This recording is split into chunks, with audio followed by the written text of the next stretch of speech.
everyone, so today I'm going to show you my color grading workflow in DaVinci Resolve with the use of Dehancer. The look that I'm always going for is a nostalgic film look. I always try my best to evoke that feeling of nostalgia in my video. So I am glad that you, my viewers, are somehow appreciating them. So I deeply appreciate you guys for it.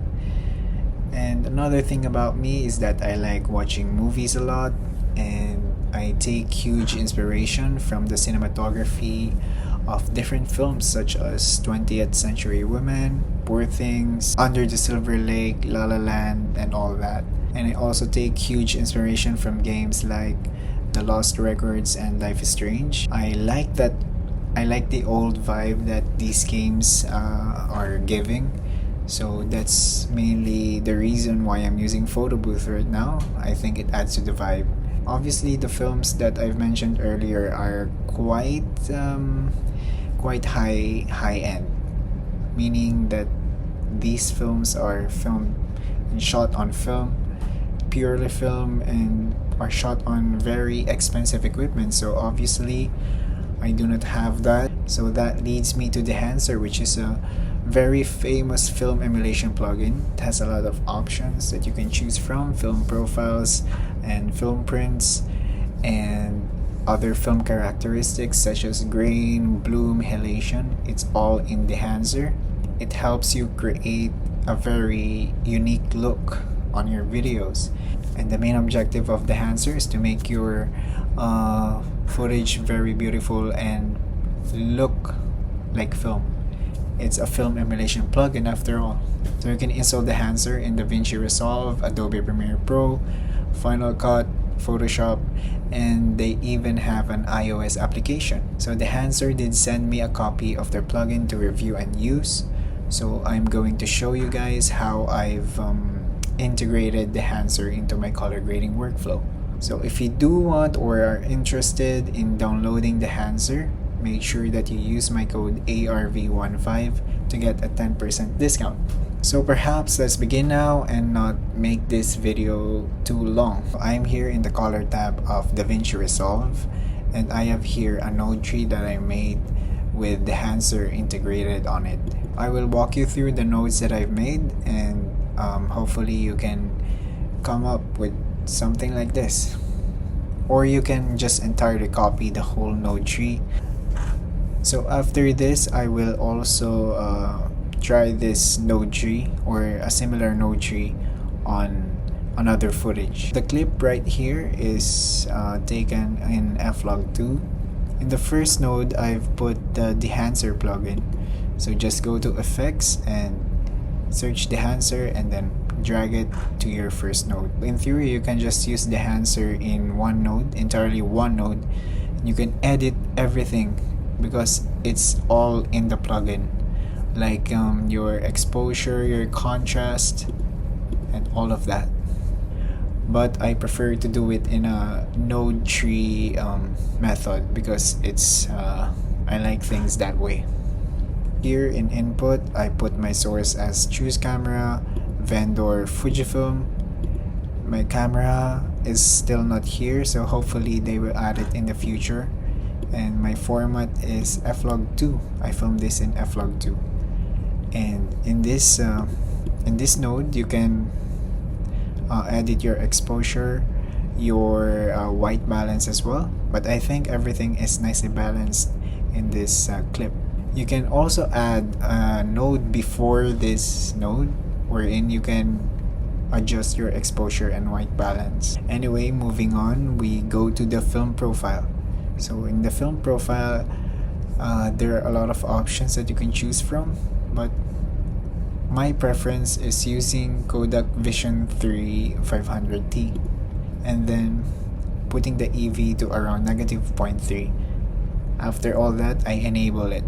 So before I start anything with the Dehancer plugin, I disable all tools first so that I can enable the options one by one. Next option is the film developer option. You can adjust the contrast and the saturation, but I'd rather do the contrast in a later node. The saturation though, I put it to around 40. Next option is the film compression, wherein you can add a slight roll off on the highlights. So as you can see in the parade here in the scopes, the highlights are going down a bit. So I've enabled that. Next option is expand, wherein you can adjust your black point and white point. I usually do not touch this. Next option is the print. So I put the 2383 Kodak print film, and then I enable the analog range limiter, and I enable the option itself. Next option is the color head, wherein you can adjust the tint, something like that, and adjust the tone of the shadows, mid-tones or highlights, all that, but I do not do that here. And the other effects such as the film grain, halation, bloom, film damage, film breath, gate weave, overscan, and vignette, I put them on a later node that I will show you eventually. Now the output, I reduce it to around 40, because if it's in full 100, it's gonna look like this, because when it's full 100, I don't have that much leg room to adjust the contrast, so I just put it 40. So speaking of contrast, I've added the contrast node just before the end of the node tree, which is quite unconventional, but I don't know how to explain it, but somehow it looks good.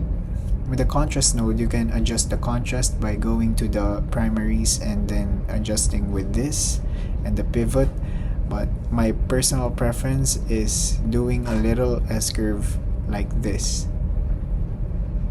and then essentially looking at the scopes if anything is blown out or crushed. So before that contrast node, I put all the effects. So let's start with the green shift. I like my greens in a little bit of in the cooler side, so I just tone the green down here in the hue versus hue curve, but there's not a lot of greens on this footage, so I will just disable it. Next node is the red luminance, wherein I've reduced the luminance of all the reds here in the hue versus luminance curve. So sometimes I think the reds can get pretty overwhelming, so I just reduce the luminance of red. So this is before and after. You can see the effect here on this bike where there is some red. It's a very subtle effect, but it's there. Next node is the sharpen and blur. So I've learned this technique in the power grade that Sir created. It's called Film Vision, wherein with the sharpen node, you just go to the blur tool and then reduce the radius. So this will essentially bring out all the tiny details that your camera cannot capture much. And then after that node is the blur node. Through the film damage effect in DaVinci Resolve, so I just turned everything off, and then I put the film blur to around 0.05. So one thing about film is that it's slightly blurry, it's not very sharp, and unfortunately it's not part of Dehancer somehow, so I hope they add it in the future. Next is chromatic aberration. Here it's disabled and then enabled. So one thing I noticed with film is that there's this slight chromatic aberration going on. So what I do, I just add the effect with the prism blur effect and then dragging it to the node, and then I turn down the blur strength and put the aberration distance to the minimum. These things are actually optional. You don't have to do it, but this is just a personal preference. I like putting chromatic aberration to my clips. Next node is the radial blur. This gives the clip an anamorphic look even though it wasn't shot on anamorphic lens. So I like the look of this, especially when there's like a subject in the center. It gives a lot of emphasis on that subject when this is turned on. So what I made, I just made a power window and inverted the effect that I put, which is radial blur. and put the smooth strength to around 0.275. So again, you don't have to turn this on all the time. I do not turn this on all the time as well. So next node is the grain annihilation. So basically this is all the effects that come with Dehancer. So just like what I said earlier, here in the first node I put only mostly the input settings, the film profile, and the film print. And all of the effects I put here after some adjustments that I've made over here. One thing I like about the Dehancer is the grain annihilation effect. It's not too strong and it's very close to film, I think. Film grain, I put 65mm ISO 50, and I do not like the grain too much. To be too much because sometimes when grain is too much, it ruins the clip. But you know, this actually depends on what your goal is. Personally, I like to put it around this level. Next is halation. It even gives the footage a little bit of warmth, so I like that. You can enable bloom if you want, but sometimes it washes out the footage, so I do not like to put that much. Film damage, film breadth, gate wave, overscan, vignette, I do not use them, but I will use them on the next clip, and I will show you how. For this specific clip, I only put grain annihilation, and usually I only use grain annihilation. Now the 9th node is a contrast node. Again, I just use the S-curve over here. Lastly is the purple shift node. So usually I like to add a bit of a purple tint to the shadows by going to the HDR wheels and then slightly putting the shadows to the purple and then toning it down to around 0.7. One thing I observed in film also is that there's like this cool shadows thing going on, and you know, I kind of like the color purple. It gives like a nostalgic feeling to me. This is before and this is after.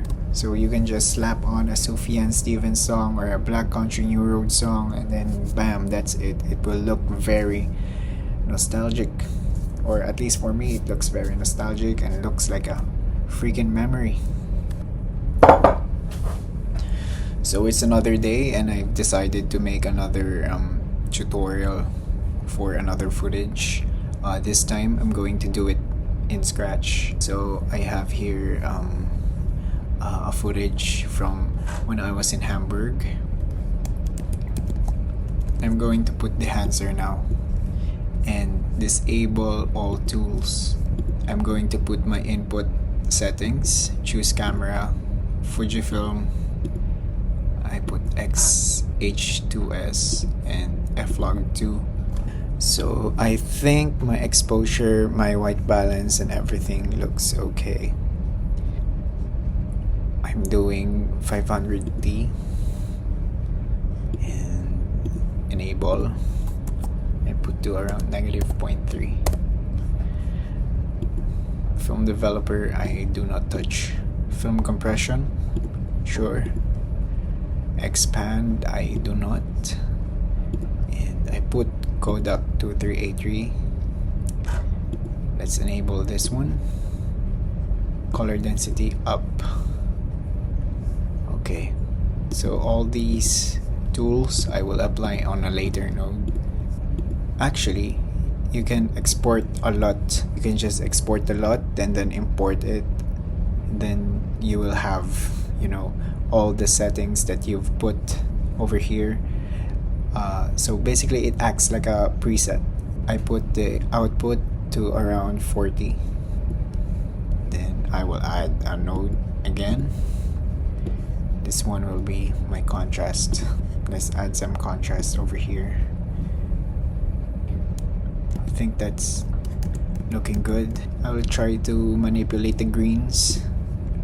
So in the curves tab, I will go to the hue versus hue and let's make some points, and then I'm gonna push the green a bit down. Let's see. Let's adjust the reds. see how it's affecting this. So it's very small difference, but so I hope Dehancer can make something to like import or just incorporate that option to their plugin. But I think you can do so by doing this. But I see this more of a tint thing. I don't think Dehancer is supposed to be used on itself.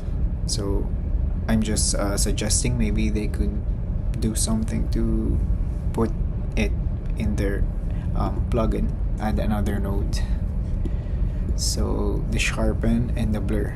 Sharpen, and then this to blur.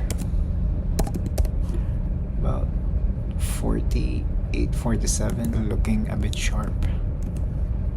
See in this grass over here. So it looks really bad, no? So let's set everything to 0. Okay, so I added the blur. I'll just tone it down. About there.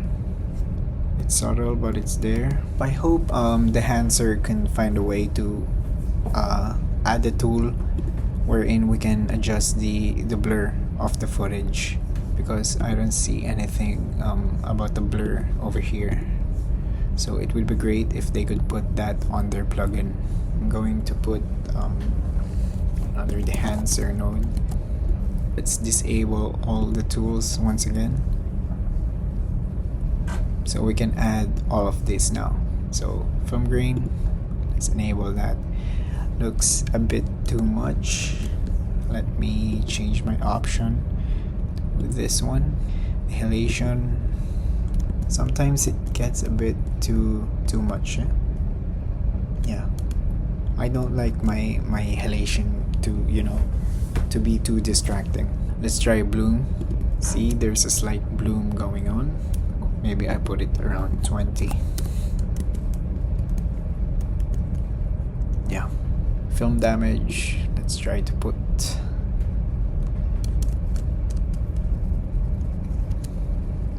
so if you're into that, you can put that. You can change the jitter, the amount. Yeah, I think this is the most subtle one. Let's add some film breadth as well.